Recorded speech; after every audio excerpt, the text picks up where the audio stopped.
सभी का स्वागत है। आज हम बात करने वाले हैं mind magic by James Doti book के बारे में। नीले रंग के गेट वाली पुरानी सी लाइब्रेरी के कोने में बैठे हुए रोहन ने अपने चारों ओर बिखरी किताबों को देखा। लाइब्रेरी का यह हिस्सा कम ही लोगों को आकर्षित करता था, लेकिन रोहन को यहां सुकून मिलता था। आज उसकी नजर एक पुरानी किताब पर पड़ी जिसका नाम था mind magic, the neuroscience of manifestation and how it changes everything. नाम सुनते ही उसकी दिलचस्पी जाग उठी। उसने किताब को उठाया और पन्ने पलटने लगा। पन्नों पर लिखे शब्दों की महक ने उसे जैसे खींच लिया। चलो देखते हैं इसमें क्या खास है, उसने खुद से कहा और किताब को खोलकर पहला पन्ना पढ़ना शुरू किया। Harnessing focus, concentrated attention enables individuals to channel their thoughts toward positive intentions, overcoming distractions and obstacles. Rohan ने ये लाइन 2 बार पढ़ी। यार ये तो इंटरेस्टिंग लग रही है, फोकस की बात कर रही है। आजकल तो मैं खुद फोकस की कमी से परेशान हूं, उसने बड़बड़ाया। उसने किताब को गहराई से पढ़ने का मन बना लिया और लाइब्रेरी के सबसे शांत कोने में जाकर बैठ गया। किताब के पहले अध्याय में लिखा था कि हमारा ध्यान, फोकस हमारी सबसे बड़ी ताकत है। अगर हम अपने दिमाग को ट्रेन कर लें तो हम किसी भी मुश्किल को पार कर सकते हैं। यह बात रोहन को एकदम प्रैक्टिकल लगी। वो खुद भी पिछले कुछ महीनों से अपनी जिंदगी में काफी डिस्टर्ब चल रहा था। ऑफिस का काम, घर की टेंशन, दोस्तों के साथ कम होती बातचीत और ऊपर से सोशल मीडिया की एंडलेस स्क्रोलिंग ने उसकी लाइफ को एक अजीब सी उलझन में डाल दिया था। उसने सोचा, अगर यह किताब सही कह रही है तो शायद मुझे मेरी लाइफ में क्लैरिटी मिल जाए, पर यह होगा कैसे? उसने पढ़ना जारी रखा। किताब ने एक एक्सरसाइज दी थी। पहला कदम ध्यान को संभालने का है कि 5 मिनट प्रतिदिन शांति से बैठकर अपने विचारों को देखें। डोंट जज them, don't suppress them, just observe. Rohan ने सोचा, बस इतना सा करना है, यह तो आसान लग रहा है, लेकिन 5 मिनट चुपचाप बैठना मेरे बस का नहीं है। देखते हैं। अगले दिन सुबह रोहन ने अपने अलार्म को 5 मिनट पहले सेट किया। उसने अपने कमरे में सबसे कम रोशनी वाली जगह चुनी और चुपचाप बैठ गया। पहली बार में ही उसे अजीब सा महसूस हुआ। जैसे ही उसने अपनी आंखें बंद की, उसके दिमाग में हजारों बातें एक साथ घूमने लगी। कल बॉस से मीटिंग में क्या बात करनी है? यार, घर का बिजली का बिल भरना भूल गया। इंस्टाग्राम पर वो मीम कितना फनी था। अरे, वो चाइल्डहुड क्रश ने मेरी स्टोरी देखी थी। उसके दिमाग में ख्यालों का जैसे तूफान चल रहा था। 5 मिनट तो क्या, वो 2 मिनट भी टिक नहीं पाया। ये एक्सरसाइज तो बड़ा मुश्किल है, उसने खुद से कहा, लेकिन किताब में लिखा था कि शुरुआत में यह नॉर्मल है। उसने ठान लिया कि वो इसे प्रैक्टिस करेगा। अगले कुछ दिनों तक उसने इस एक्सरसाइज को रिपीट किया। शुरुआत में तो उसे बहुत फ्रस्ट्रेशन होती थी। हर बार जब वो अपनी सोच पर काबू पाने की कोशिश करता तो डिस्ट्रैक्शंस और बढ़ जाती, लेकिन धीरे धीरे उसने महसूस किया कि उसके ख्याल थोड़े क्लियर होने लगे हैं। उसने एक नई चीज नोटिस की। जब भी कोई चिंता का ख्याल आता, वो उसे ऑब्जर्व करता और वो ख्याल खुद ब खुद गायब हो जाता। एक दिन उसने महसूस किया कि वो अपना काम करते वक्त ज्यादा फोकस्ड है। पहले जहां ऑफिस का काम करते वक्त वो हर 10 मिनट में इंस्टाग्राम स्क्रॉल करता था, अब वो बिना ब्रेक लिए 1 घंटे तक काम कर पा रहा था। उसने ये बात अपने दोस्त राहुल को बताई। राहुल ने कहा, यार ये तो मेडिटेशन जैसा लग रहा है। मैंने सुना है कि इससे बहुत फायदा होता है, पर यह किताब क्या कहती है? सिर्फ ऑब्जर्व करना है। हाँ, ऑब्जर्व करो, डिस्ट्रैक्शंस को इग्नोर मत करो, बस नोटिस करो। और बिलीव मी, ये काम कर रहा है। पहले लगता था कि फोकस करना बहुत बोरिंग चीज है, पर अब मजा आ रहा है। राहुल ने मजाक करते हुए कहा, तो तू अब मंक बनेगा क्या? रोहन हंसा। अरे नहीं, पर हां, यह टेक्निक इंटरेस्टिंग है। और सुन, यह सिर्फ ध्यान केंद्रित करने की बात नहीं है। इस किताब में कहा गया है कि अगर हम अपने फोकस को सही दिशा में चैनल करें तो हम अपनी इंटेंशंस को रियलिटी में बदल सकते हैं। मतलब जो हम सोचते हैं वो सच हो सकता है। राहुल ने अपनी आंखें चौड़ी करते हुए कहा, यह तो कुछ ज्यादा ही हैवी लग रहा है। पॉजिटिव सोचो और चीजें मैजिकली होने लगेंगी। नहीं यार, यह मैजिक नहीं है, यह न्यूरोसाइंस है। हमारा दिमाग वैसे ही काम करता है। अगर हम डिस्ट्रैक्शंस को हटाकर अपने दिमाग को ट्रेन करें तो चीजें आसान हो जाती हैं। रोहन को लगा कि राहुल उसकी बातों को पूरी तरह समझ नहीं पाया, लेकिन कोई बात नहीं। उसने खुद को याद दिलाया कि यह जर्नी उसकी अपनी है। अगले हफ्ते उसने एक और बदलाव नोटिस किया। ऑफिस में जब उसके बॉस ने एक मुश्किल प्रोजेक्ट दिया तो वो पहले जैसा परेशान नहीं हुआ। उसने शांत दिमाग से सोचना शुरू किया। उसने अपनी प्रायोरिटीज को लिख लिया और डिस्ट्रैक्शंस को साइड कर दिया। रोहन को एहसास हुआ कि उसका कॉन्फिडेंस भी बढ़ रहा है। उसने किताब में पढ़ा था कि फोकस केवल प्रोडक्टिविटी के लिए नहीं है, यह आपको क्लैरिटी देता है और क्लैरिटी से सेल्फ कॉन्फिडेंस आता है। अब उसकी क्यूरियोसिटी और बढ़ गई थी। उसने किताब के अगले लेसन की ओर बढ़ने का फैसला किया, लेकिन उसके दिमाग में एक सवाल बार बार घूम रहा था। क्या सच में सिर्फ फोकस करके मैं अपनी इंटेंशंस को रियलिटी में बदल सकता हूं? क्या यह इतना आसान है? उसने खुद से कहा, पता नहीं, लेकिन अगर यह शुरुआत इतनी असरदार है तो आगे क्या होगा?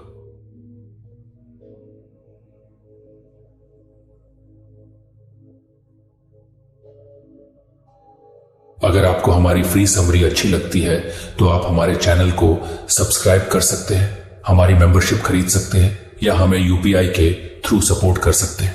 अब समरी पर वापस चलते हैं। अगले दिन जब रोहन ने किताब का दूसरा अध्याय पढ़ने के लिए उसे खोला तो उसकी नजर क्लैरिफाइंग इंटेंशंस के टाइटल पर पड़ी।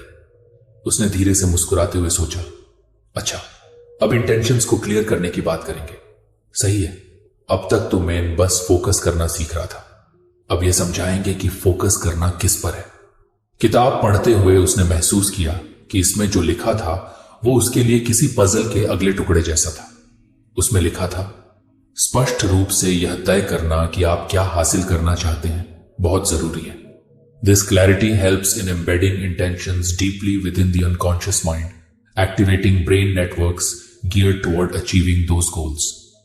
रोहन ने पढ़ते पढ़ते खुद से पूछा, पर मैं चाहता क्या हूं? यह सवाल सुनने में आसान लगा, लेकिन उसके लिए जवाब देना मुश्किल था। वो कुछ देर तक सोचा करता रहा। किताब में आगे लिखा था कि ज्यादातर लोग अपनी जिंदगी में अनक्लियर होते हैं कि उन्हें क्या चाहिए। वो बस वेग आइडियाज के साथ चलते रहते हैं, जैसे मुझे खुश रहना है या अच्छी नौकरी चाहिए। लेकिन जब तक वो इन चीजों को स्पेसिफिक और मेजरेबल टर्म्स में डिफाइन नहीं करेंगे, तब तक उनका दिमाग उस गोल को अचीव करने में पूरी तरह फोकस नहीं कर पाएगा। रोहन ने सोचा, यार बात तो सही है, मैं खुद हमेशा यही कहता रहता हूं कि मुझे लाइफ में सुकून चाहिए, पर यह सुकून डिफाइन कैसे होगा? क्या मुझे एक नई नौकरी चाहिए या मुझे अपना पैशन फॉलो करना है? मुझे क्या करना चाहिए? उसने सोचा कि पहले की तरह यह चैप्टर भी कुछ प्रैक्टिकल एक्सरसाइजेस देगा, और सही में किताब ने उसे एक एक्सरसाइज दी। Take a notebook and write down 3 things you want to achieve. Be as specific as possible. Ask yourself, what does it look like? How will you know when you've achieved it? Write these details in present tense as if they've already happened. Rohan ने तुरंत अपना phone उठाया और उसकी notes app में 3 goals लिखने का सोचा, लेकिन तभी उसे एहसास हुआ कि किताब में कहा गया था कि यह सब हाथ से लिखना चाहिए। अरे यार, यह सब मैनुअल क्यों करना है? उसने खुद से पूछा। फिर उसे याद आया कि शायद हाथ से लिखने से उसका दिमाग ज्यादा एंगेज्ड रहेगा। उसने अपने रैक से पुरानी डायरी निकाली जिसमें उसने सालों से कुछ भी नहीं लिखा था। वो बैठा और डायरी के पहले पन्ने पर लिखा, 1, मैं एक सफल नौकरी में हूं जहां मैं प्रतिमाह 1,50,000 रुपए कमाता हूं और जो परियोजनाएं मुझे प्यारी लगती है। 2, I am physically fit and full of energy, weighing 70 kilograms with a toned body. 3, I have meaningful relationships and spend quality time with my family and close friends every weekend. लिखते वक्त उसे कुछ हिचकिचाहट हुई। यार, ये सब लिख तो लिया है, पर क्या सच में ऐसा होगा या ये बस टाइम पास है? उसने खुद को याद दिलाया कि किताब में कहा गया था कि स्केप्टिसिज्म नॉर्मल है, लेकिन जब आप अपने गोल्स को क्लियरली डिफाइन करते हैं और उन्हें बार बार लिखते या सोचते हैं तो वो आपके सबकॉन्शियस माइंड में एम्बेड हो जाते हैं। अगले दिन उसने इन गोल्स को फिर से पढ़ा।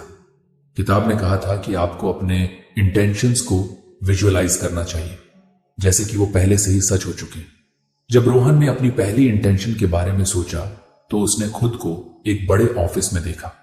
वो कॉन्फिडेंटली क्लाइंट से बात कर रहा था। उसके आसपास उसकी टीम थी और उसके पास एक सेंस ऑफ फुलफिलमेंट था।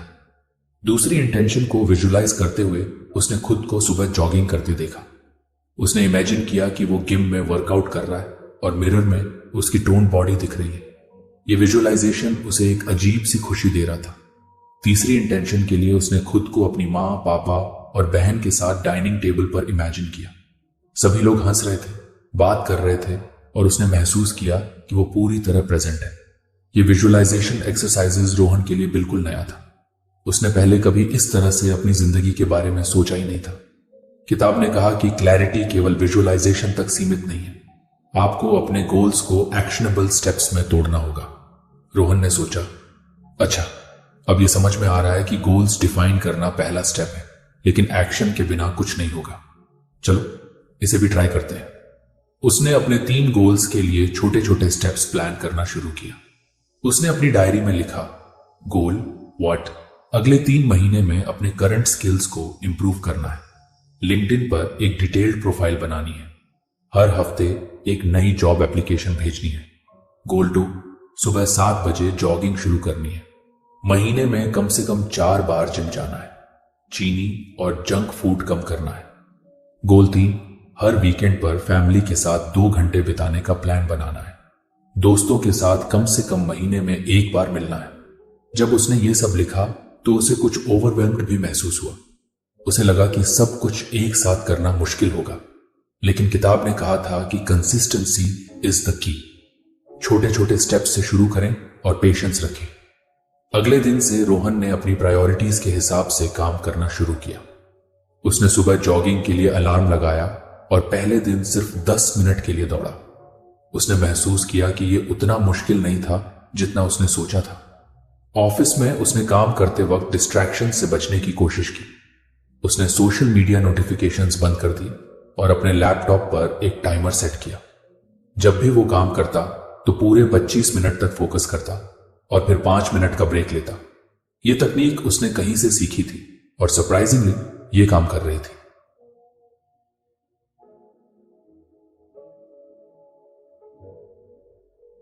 वहीं दूसरी तरफ उसने अपने दोस्तों को कॉल करके एक वीकेंड हैंगआउट प्लान किया। पहले तो उसे लगा कि सभी व्यस्त होंगे, लेकिन जब उसने दोस्तों से बात की तो उन्हें भी ये आइडिया पसंद आया। धीरे धीरे रोहन को अपने गोल्स अचीवेबल लगने लगे। सबसे बड़ा फर्क यह हुआ कि वो पहले से ज्यादा ऑर्गेनाइज्ड और मोटिवेटेड महसूस करने लगा। उसे ऐसा लग रहा था जैसे उसके दिमाग में क्लैरिटी आ रही है, लेकिन यह सब इतना स्मूथ भी नहीं था। बीच बीच में उसके डाउट्स फिर से सिर उठाने लगे। एक दिन ऑफिस में जब उसका काम बिगड़ गया और बॉस ने डांट दिया तो उसे लगा कि यह सब बेकार है। उसने सोचा, किताब पढ़ने और लिखने से कुछ नहीं होगा, लाइफ तो वैसे ही चलती है जैसे चल रही है। उसने किताब को एक तरफ रख दिया और 2-3 दिन तक कुछ नहीं किया, लेकिन फिर एक रात जब वो अकेला बैठा था तो उसने महसूस किया कि वो वापस उसी नेगेटिविटी में लौट रहा है जिससे बाहर निकलने के लिए उसने ये सफर शुरू किया था। उसने खुद से कहा, शायद सेटबैक्स तो आएंगे ही, लेकिन अगर मैं हार मान लूं तो ये पूरी कोशिश ही बेकार हो जाएगी। चलो दोबारा शुरू करते हैं। उसने किताब को वापस उठाया और अगले लेसन की ओर बढ़ने का फैसला किया। उसकी जर्नी अभी बस शुरू हुई थी। उसे एहसास हो गया था कि फोकस और क्लैरिटी मिलकर ही उसके गोल्स को अचीवेबल बना सकते हैं, लेकिन इसके आगे क्या होगा ये जानने के लिए वो उत्सुक था। उस रात जब रोहन ने किताब का 3रा अध्याय खोला तो उसे टाइटल पढ़कर कुछ डर सा लगा, ओवरकमिंग नेगेटिव बिलीव्स।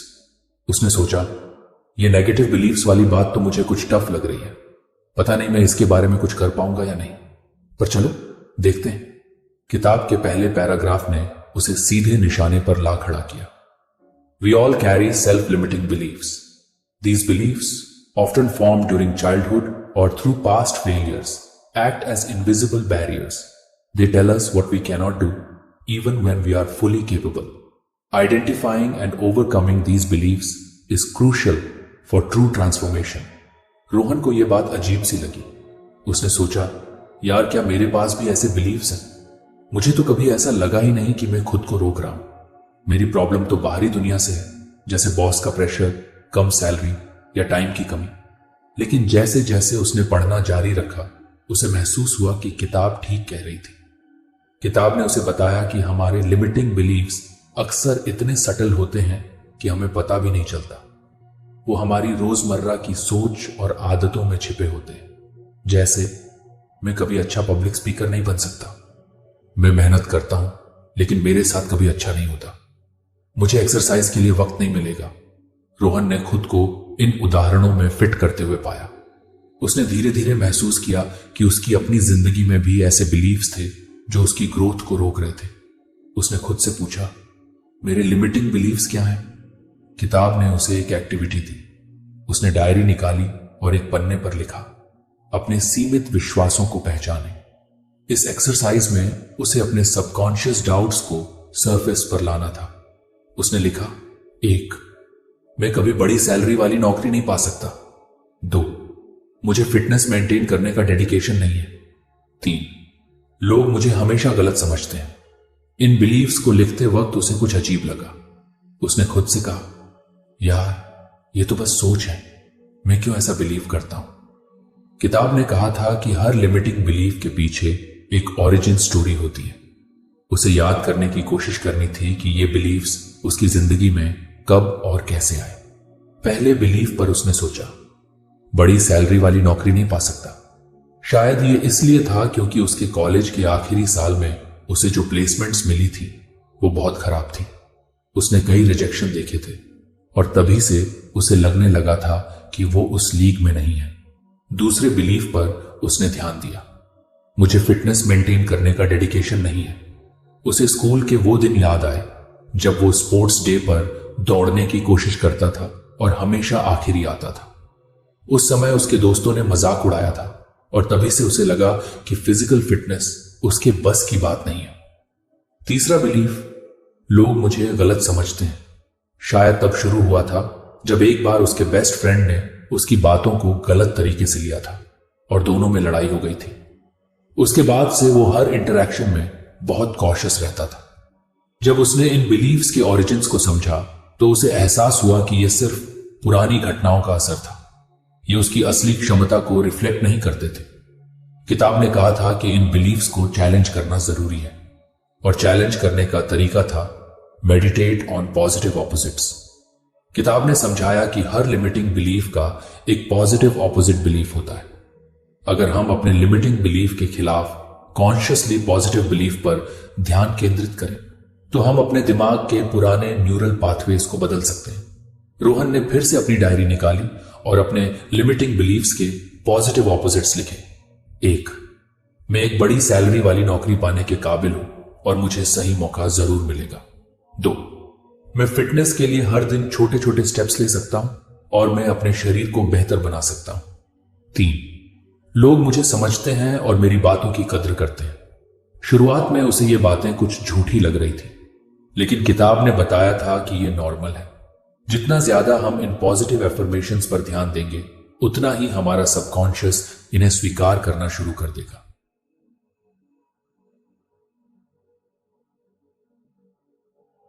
रोहन ने अगले कुछ दिनों तक हर सुबह और रात को इन एफर्मेशंस को जोर से पढ़ना शुरू किया। पहले पहले उसे ऑकवर्ड लगता था, क्या यह सच में काम करेगा, वो खुद से पूछता। लेकिन उसने इस प्रोसेस को जारी रखने का फैसला किया। धीरे धीरे उसने एक और चीज जोड़ ली, विजुअलाइजेशन। जब वो एफर्मेशंस पढ़ता तो वो इमेजिन करता कि वो बड़ी सैलरी वाली नौकरी कर रहा है। उसने खुद को एक बड़े कॉन्फ्रेंस रूम में इमेजिन किया जहां वो क्लाइंट्स को कॉन्फिडेंटली प्रेजेंटेशंस दे रहा था। उसने खुद को जिम में वर्कआउट करते देखा और अपने दोस्तों के साथ बैठकर मीनिंगफुली बातचीत करते हुए इमेजिन किया। एक हफ्ते बाद उसने एक अजीब सा बदलाव महसूस किया। उसने नोटिस किया कि अब वो जॉब पोर्टल्स पर ज्यादा एक्टिवली सर्च कर रहा है। पहले जहां वो नौकरी के लिए अप्लाई करने से पहले खुद को डाउट करता था, अब वो ज्यादा कॉन्फिडेंट महसूस कर रहा था। उसने लिंक्डइन पर अपने स्किल्स को अपडेट किया और 2 नई कंपनीज में एप्लीकेशन भी भेज दी। फिटनेस को लेकर भी उसने एक नया पर्सपेक्टिव डेवलप करना शुरू कर दिया। वो अब दौड़ने में पहले जितना डर महसूस नहीं करता था। उसने छोटे गोल सेट किए, जैसे 1 किलोमीटर दौड़ना और धीरे धीरे इसे बढ़ाना। सबसे बड़ा बदलाव उसने अपने रिलेशनशिप्स में देखा। पहले जहां वो हर इंटरैक्शन में डिफेंसिव रहता था, अब उसने खुद को रिलैक्स करते हुए पाया। एक दिन उसने अपनी बहन से खुलकर बात की और उसे महसूस हुआ कि लोग उसे समझने की कोशिश करते हैं, बस उसे अपनी बातों को कॉन्फिडेंटली रखना आना चाहिए। लेकिन यह जर्नी इतनी स्मूथ भी नहीं थी। बीच बीच में पुराने डाउट्स फिर से उभर आते, जैसे जब एक इंटरव्यू में रिजेक्शन हुआ तो उसके मन में फिर से वही बिलीफ आ गया, मैं बड़ी सैलरी वाली नौकरी के लायक नहीं हूं। उसने किताब को फिर से खोला और खुद को याद दिलाया कि सेटबैक्स का मतलब यह नहीं कि बिलीफ सही है। किताब ने कहा था कि सेटबैक्स के वक्त एफर्मेशंस और विजुअलाइजेशन पर और ज्यादा ध्यान देना चाहिए। उसने खुद को मोटिवेट किया और एफर्मेशंस को दोहराना जारी रखा। उसने लिखा, रिजेक्शन सिर्फ एक स्टेप है, मैं केपेबल हूं और मुझे सही समय पर सही मौका जरूर मिलेगा। धीरे धीरे रोहन ने महसूस किया कि उसका माइंडसेट बदल रहा है। उसने महसूस किया कि लिमिटिंग बिलीफ्स उसके लिए एक जाल थे, लेकिन अब वो उस जाल से बाहर निकल रहा है। उसे एहसास हुआ कि अगर उसने अपने दिमाग को पॉजिटिव बिलीफ्स पर रीवायर करना सीख लिया तो वो कुछ भी हासिल कर सकता है। लेकिन कहानी यहां खत्म नहीं हुई। उसने अगले लेसन की ओर बढ़ने का फैसला किया, ये सोचते हुए कि शायद ये उसके बदलाव की शुरुआत भर है। रोहन अब तक किताब के 3 अध्याय पढ़ चुका था।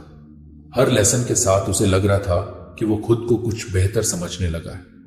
उसने अपने लिमिटिंग बिलीफ्स पर काम करना शुरू कर दिया था और पॉजिटिव एफर्मेशंस की प्रैक्टिस भी कर रहा था। लेकिन अब जो चैप्टर उसके सामने था वो शायद सबसे ज्यादा इंट्रीगिंग था, विजुअलाइजेशन टेक्निक्स। किताब के पहले पैराग्राफ में लिखा था, विजुअलाइजेशन केवल दिन भरने की कल्पना नहीं है, ये एक शक्तिशाली न्यूरोलॉजिकल अभ्यास है। By regularly imagining your desired outcomes in vivid detail, you strengthen neural pathways associated with those goals. This increases the likelihood of taking actions aligned with them, creating a self-reinforcing cycle of manifestation. Rohan ने पढ़ते हुए सोचा, visualisation, यार ये तो मैं पहले से कर रहा हूं, जैसे एफर्मेशंस के साथ इमेजेस इमेजिन करना, लेकिन लगता है इसमें और गहराई होगी। किताब में अगले पेज पर एक इंस्ट्रक्शन दी गई थी, close your eyes and imagine your goals as if they have already been achieved. Focus on the details, the sights, sounds, smells and emotions. The more vivid the visualisation, the more powerful its effect. Rohan ने तुरंत किताब बंद की और अपनी कुर्सी पर आराम से बैठकर आंखें बंद कर ली। उसने सबसे पहले अपनी पहली इंटेंशन पर ध्यान दिया, अ सक्सेसफुल जॉब। उसने खुद को एक बड़े और चमचमाते ऑफिस में इमेजिन किया। उसके सामने एक पॉलिश्ड डेस्क थी जिसके ऊपर एक हाई टेक लैपटॉप और कुछ नीटली अरेंज्ड फाइल्स थी। उसने सोचा, मुझे इसमें ज्यादा डिटेल्स डालनी होगी। वो खुद को क्लाइंट से बातचीत करते हुए इमेजिन करने लगा। उसने उनके चेहरे के एक्सप्रेशंस पर ध्यान दिया, जैसे वो उसकी बातों से इंप्रेस हो रहे हो। उसने सोचा, यहां कॉफी कैसी होगी, और उसने अपने हाथ में एक स्टीमिंग कॉफी कप इमेजिन किया जिसकी खुशबू बहुत सूदिंग थी। उसने अपने कपड़ों पर भी ध्यान दिया, एक शार्प सूट जो उसकी कॉन्फिडेंट पर्सनैलिटी को मैच कर रहा था। जब उसने आंखें खोली तो उसे लगा जैसे वो सच में उस जगह पर था। यह विजुअलाइजेशन बहुत इंटेंस था। उसे ऐसा महसूस हुआ कि वो अपनी जिंदगी को किसी फिल्म की तरह देख रहा है जिसमें वो खुद ही हीरो है। किताब ने कहा था कि विजुअलाइजेशन को केवल गोल्स तक सीमित मत रखो, अपने इमोशंस पर भी ध्यान दो। रोहन ने एक बार फिर आंखें बंद की और इस बार यह इमेजिन किया कि जब वो उस नौकरी में होगा तो कैसा महसूस करेगा। उसने खुद को रिलैक्स्ड, कॉन्फिडेंट और फुलफिल्ड महसूस करते हुए इमेजिन किया। उसे लगा जैसे उसका दिमाग उसे उस दिशा में धकेल रहा है।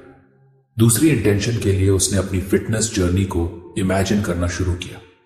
उसने खुद को जिम में इमेजिन किया जहां वो वेट्स उठा रहा था। उसने अपने हाथों में मसल्स की स्ट्रेचिंग को महसूस किया। उसके आसपास जिम की हल्की म्यूजिक थी और ट्रेडमिल की आवाज सुनाई दे रही थी।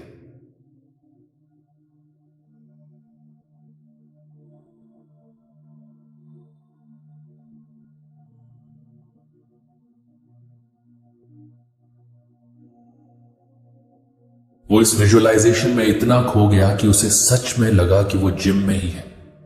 जब उसने आंखें खोली तो उसके चेहरे पर एक हल्की मुस्कान थी। अगले कुछ दिनों तक रोहन ने इस टेक्निक को अपने रूटीन का हिस्सा बना लिया। सुबह एफर्मेशंस के बाद वो 10 मिनट विजुअलाइजेशन के लिए निकालता। हर बार वो अपनी गोल्स को और ज्यादा विविड और डिटेल्ड बनाने की कोशिश करता। किताब ने कहा था कि विजुअलाइजेशन को ज्यादा इफेक्टिव बनाने के लिए कंसिस्टेंसी जरूरी है। साथ ही इसे केवल इमेजिनेशन तक सीमित नहीं रखना चाहिए, इसे एक्शनेबल स्टेप्स से जोड़ना भी जरूरी है। रोहन ने इस एडवाइस को ध्यान में रखते हुए अपनी डेली रूटीन में छोटे छोटे टास्क्स जोड़ लिए। जैसे उसने अपनी नौकरी के गोल के लिए एक वीकली प्लान बनाया, हर दिन लिंक्डइन पर एक नई पोस्ट डालना, हर हफ्ते 3 रिक्रूटर से कनेक्ट करना, अपने रिज्यूम को इंप्रूव करना। जब वो इन टास्क्स पर काम करता तो वो अपनी विजुअलाइजेशन को याद करता। उसे ऐसा लगता जैसे वो हर छोटे कदम के साथ उस बड़े गोल की तरफ बढ़ रहा है। इसी तरह फिटनेस के लिए उसने एक नया स्केड्यूल बनाया। अब वो हफ्ते में 3 दिन जॉगिंग और 2 दिन जिम जाने लगा। हर बार जब वो दौड़ता तो खुद को एक कॉन्फिडेंट और एनर्जेटिक व्यक्ति के रूप में इमेजिन करता। रोहन को अब विजुअलाइजेशन की असली ताकत समझ में आने लगी थी। वो देख रहा था कि कैसे उसके एक्शंस और थॉट्स आपस में अलाइन हो रहे थे। उसे लगता कि हर विजुअलाइजेशन उसके दिमाग को एक दिशा दे रहा है। एक दिन उसने किताब को फिर से खोला। उसमें एक और टेक्निक बताई गई थी जिसे फ्यूचर मेमोरी टेक्निक कहा गया था। इसमें लिखा था, visualise your future self as if it is a memory not a goal. Imagine that you've already achieved what you desire and are now looking back on it with pride. This shifts your brain into a state of certainty and reduces doubts. Rohan को यह technique बहुत interesting लगी। उसने सोचा, चलो इसे भी try करते हैं। वो आराम से बैठा और अपनी आंखें बंद की। उसने खुद को एक सक्सेसफुल प्रोफेशनल के रूप में इमेजिन किया। लेकिन इस बार उसने सोचा कि वो अपनी अचीवमेंट्स को याद कर रहा है। उसने खुद से कहा, याद है जब मैंने वो बड़ी सैलरी वाली नौकरी पाई थी, वो कितना अमेजिंग मोमेंट था। और याद है जब मेरे सारे क्लाइंट्स ने मेरी तारीफ की थी। इस टेक्निक से रोहन को एक अलग ही लेवल की क्लैरिटी मिली।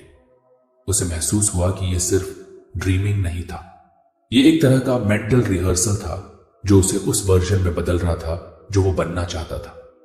रोहन ने देखा कि विजुअलाइजेशन के साथ उसकी एक और आदत बदलने लगी थी। अब वो अपने दिन की शुरुआत और अंत दोनों पॉजिटिविटी के साथ करता था। सुबह एफर्मेशंस और विजुअलाइजेशन से उसका डे शुरू होता और रात को ग्रैटिट्यूड जर्नलिंग के साथ उसका दिन खत्म होता। किताब ने विजुअलाइजेशन को लेकर एक और बात कही थी, visualization should not feel like a chore, it should feel like a journey you enjoy. The more fun and emotional it is, the more impactful it will be. Rohan ने इसे भी अपने प्रैक्टिस में शामिल किया। उसने अपनी विजुअलाइजेशंस को और एंगेजिंग बनाने के लिए उन्हें किसी मूवी की तरह इमेजिन करना शुरू कर दिया। वो खुद को एक हीरो के रूप में इमेजिन करता जो अपनी जिंदगी के बड़े चैलेंजेस को जीत रहा था। धीरे धीरे उसने महसूस किया कि विजुअलाइजेशन सिर्फ गोल्स पाने का तरीका नहीं था, यह उसके कॉन्फिडेंस को भी बढ़ा रहा था। उसे लगने लगा था कि उसकी जिंदगी में पॉसिबिलिटीज अनंत हैं। लेकिन इस सफर में चैलेंजेस भी आए। एक दिन जब उसकी जॉब एप्लीकेशन रिजेक्ट हुई तो उसे फिर से डाउट होने लगा। उसने सोचा, क्या मैं बेवजह इन चीजों में इतना समय बर्बाद कर रहा हूं? लेकिन फिर उसने किताब को दोबारा पढ़ा। उसमें लिखा था, setbacks are not the end of the road, they are reminders to refine your vision and take better actions. Rohan ने खुद से कहा, अगर सेटबैक आया है तो इसका मतलब यह नहीं कि विजुअलाइजेशन काम नहीं कर रहा, मुझे बस कंसिस्टेंट रहना होगा। उसने एफर्मेशंस और विजुअलाइजेशन को और भी इंटेंसिटी के साथ करना शुरू कर दिया। अब वो खुद को फेलियर के बावजूद कोशिश करते हुए इमेजिन करता। उसे समझ में आया कि विजुअलाइजेशन केवल सफलता की तस्वीर नहीं है, ये उस प्रोसेस को भी इमेजिन करने का जरिया है जो सफलता तक ले जाती है। उसकी जर्नी अब एक नई दिशा ले रही थी। उसे लगने लगा था कि उसका माइंडसेट पूरी तरह बदल चुका है, लेकिन उसे पता था कि यह सफर यहीं खत्म नहीं हुआ। अगले लेसन में और भी कुछ नया होगा जो उसकी ग्रोथ को और गहराई देगा। उस रात जब रोहन ने किताब का अगला चैप्टर खोला तो उसने टाइटल पढ़ा, एम्ब्रेसिंग सेरेंडिपिटी एंड लेटिंग गो। उसने सोचा, सेरेंडिपिटी यानी अचानक मिलने वाले मौके, ये तो बड़ी अजीब चीज है। मुझे हमेशा लगता है कि सब कुछ प्लान करके करना चाहिए, लेकिन शायद मैं ही गलत सोच रहा हूं। पहले पैराग्राफ में लिखा था, Life often surprises us with opportunities that we never planned for. When you are too rigidly focused on one specific outcome, you might miss these unexpected gifts. Letting go of the need to control every detail creates space for serendipity to work in your favor. Rohan ने ये लाइनें पढ़कर गहरी सांस ली। उसे याद आया कि उसने अपनी जिंदगी में कितनी बार चीजों को अपने हिसाब से करने की कोशिश की थी और जब वो प्लान के मुताबिक नहीं हुई तो वो निराश हो गया था।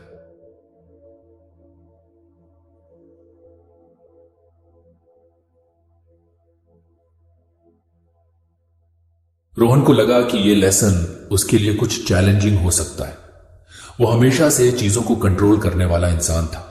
उसे सर्टेनिटी चाहिए थी, लेकिन इस किताब ने अब तक उसे कई बार अपनी सोच बदलने पर मजबूर किया था, तो उसने सोचा कि इसे भी एक चांस देना चाहिए। उसने पढ़ाई जारी रखी। किताब ने उसे एक छोटी एक्सरसाइज दी थी। Think of a goal you are deeply attached to. Now imagine yourself releasing the tight grip you have on how and when it should happen. Instead, focus on the feeling you want to experience once the goal is achieved. Rohan ने अपनी नौकरी वाले गोल पर ध्यान दिया। उसने खुद से कहा, मैं चाहता हूं कि मुझे एक बड़ी सैलरी वाली नौकरी मिले, लेकिन क्या मैं इस बात पर ज्यादा फोकस कर रहा हूं कि यह कब और कैसे होगा? उसने आंखें बंद की और अपने गोल को इमेजिन किया, लेकिन इस बार उसने स्पेसिफिक डिटेल्स पर फोकस करने के बजाय सिर्फ उस फीलिंग पर ध्यान दिया जो उसे नौकरी मिलने के बाद महसूस होगी। उसने खुद को रिलैक्स्ड और हैप्पी महसूस करते हुए इमेजिन किया। उसने सोचा, अगर यह फीलिंग मुझे आज भी मिल सकती है तो शायद आउटकम का इंतजार इतना स्ट्रेसफुल नहीं होगा। किताब ने सेरेंडिपिटी को समझाने के लिए एक और कॉन्सेप्ट दिया, फॉलो द ब्रेड क्रम्स। इसका मतलब था कि जिंदगी में जो छोटे छोटे संकेत या मौके मिलते हैं उन्हें नजरअंदाज मत करो। कभी कभी ये मौके सीधे तुम्हारे गोल की तरफ नहीं दिखते, लेकिन ये तुम्हें इनडायरेक्ट रास्तों से वहां ले जा सकते हैं। रोहन को यह बात बहुत इंटरेस्टिंग लगी। उसने खुद से पूछा, क्या मैं ऐसे किसी मौके को नजरअंदाज कर रहा हूं जो मुझे इनडायरेक्टली मेरी मंजिल तक ले जा सकता है? उस दिन उसने अपने पुराने दोस्त समीर का मैसेज देखा। समीर ने उसे कुछ दिनों पहले कॉफी पर मिलने के लिए बुलाया था, लेकिन रोहन ने टाइम नहीं निकाला था। उसने सोचा, शायद यह मौका है ब्रेड क्रम्स को फॉलो करने का। अगले दिन रोहन समीर से मिलने गया। बातचीत के दौरान समीर ने कैजुअली बताया कि उसकी कंपनी एक नई टीम बना रही है और उन्हें क्रिएटिव थिंकर्स की जरूरत है। यह सुनकर रोहन चौंक गया। उसने सोचा, शायद यह वही अनएक्सपेक्टेड मौका है जिसकी किताब बात कर रही थी। समीर ने रोहन का रिज्यूमे अपनी टीम को भेजने की पेशकश की। रोहन को एहसास हुआ कि अगर वो रिजिड होकर केवल अपनी खुद की प्लान की हुई कंपनियों पर फोकस करता तो शायद इस मौके को खो देता। किताब में लेटिंग गो पर भी गहराई से बात की गई थी। इसमें लिखा था, attachment to specific outcomes creates anxiety. When you let go, you allow yourself to act without fear and this opens up new possibilities. Rohan ने सोचा कि वो आउटकम को लेकर कितना एंग्शियस रहता था। हर रिजेक्शन उसे डिमोटिवेट कर देता था। उसने खुद से कहा, मुझे आउटकम की जगह प्रोसेस पर ध्यान देना चाहिए। अगर मैं अपना बेस्ट दे रहा हूं तो रिजल्ट की चिंता क्यों करूं? उसने अगले कुछ दिनों तक लेटिंग गो की प्रैक्टिस शुरू कर दी। हर बार जब वो किसी जॉब के लिए अप्लाई करता तो वो खुद से कहता, अगर ये मेरे लिए सही है तो मुझे जरूर मिलेगा, और अगर नहीं मिलेगा तो शायद कुछ और बेहतर मेरा इंतजार कर रहा है। फिटनेस को लेकर भी उसने लेटिंग गो का तरीका अपनाया। पहले वो खुद पर प्रेशर डालता था कि उसे जल्दी रिजल्ट्स देखने चाहिए, लेकिन अब उसने सोचा, मैं बस कंसिस्टेंसी पर ध्यान दूंगा, रिजल्ट अपने आप आएगा। धीरे धीरे उसने महसूस किया कि लेटिंग गो का मतलब हार मानना नहीं है, यह दरअसल खुद पर भरोसा करने का तरीका है। किताब ने आगे सेरेंडिपिटी को डीपन करने के लिए ग्रैटिट्यूड का कॉन्सेप्ट भी इंट्रोड्यूस किया। इसमें लिखा था, जब आप अपने पास के लिए कृतज्ञ होते हैं तो आप एक सकारात्मक ऊर्जा क्षेत्र बनाते हैं। This energy attracts more opportunities into your life. Rohan ने ग्रैटिट्यूड जर्नलिंग शुरू की। हर रात वो 3 चीजें लिखता जिनके लिए वो थैंकफुल था, जैसे 1, आज समीर के जरिए मुझे एक नया मौका मिला। 2, आज जॉगिंग के दौरान मैंने खुद को ज्यादा एनर्जेटिक महसूस किया। 3, आज मैंने खुद पर लेस प्रेशर डालने की कोशिश की और अच्छा महसूस किया। ये छोटी छोटी चीजें उसे महसूस कराने लगी कि उसकी जिंदगी में पहले से ही कितनी पॉजिटिविटी थी। फिर एक दिन उसे समीर की कंपनी से इंटरव्यू के लिए कॉल आया। यह एक अनएक्सपेक्टेड मोमेंट था, लेकिन उसने इसे ग्रैटिट्यूड और लेटिंग गो की ताकत माना। उसने खुद को इंटरव्यू के लिए तैयार किया, लेकिन इस बार वो ज्यादा रिलैक्स था। उसने आउटकम की जगह सिर्फ प्रोसेस पर ध्यान दिया। इंटरव्यू के दौरान उसने खुद को कॉन्फिडेंट और ग्राउंडेड महसूस किया। उसने देखा कि जब उसने एंग्जाइटी छोड़ दी तो वो ज्यादा नेचुरल और ऑथेंटिक लग रहा था। कुछ दिनों बाद उसे जॉब ऑफर मिला। यह उसकी सोच से भी बेहतर था। उसने महसूस किया कि जब उसने आउटकम के लिए खुद को परेशान करना छोड़ दिया और सेरेंडिपिटी को एम्ब्रेस किया तो चीजें अपने आप सही दिशा में जाने लगी। अब रोहन ने समझ लिया था कि गोल्स अचीव करने का मतलब सिर्फ हार्ड वर्क नहीं है। ये एक बैलेंस है, एफर्ट और लेटिंग गो के बीच। उसने खुद से वादा किया कि आगे बढ़ते हुए वो इस बैलेंस को बनाए रखेगा। किताब का ये लेसन उसकी जिंदगी का एक टर्निंग पॉइंट बन गया था, लेकिन उसे पता था कि ये जर्नी यहीं खत्म नहीं हुई। अगले लेसन में कुछ और सीखने को मिलेगा और वो इसके लिए पूरी तरह तैयार था। तो फ्रेंड्स, ये थी हमारी आज की बुक समरी। आपको कैसी लगी कमेंट करके जरूर बताएं और धन्यवाद आपका समरी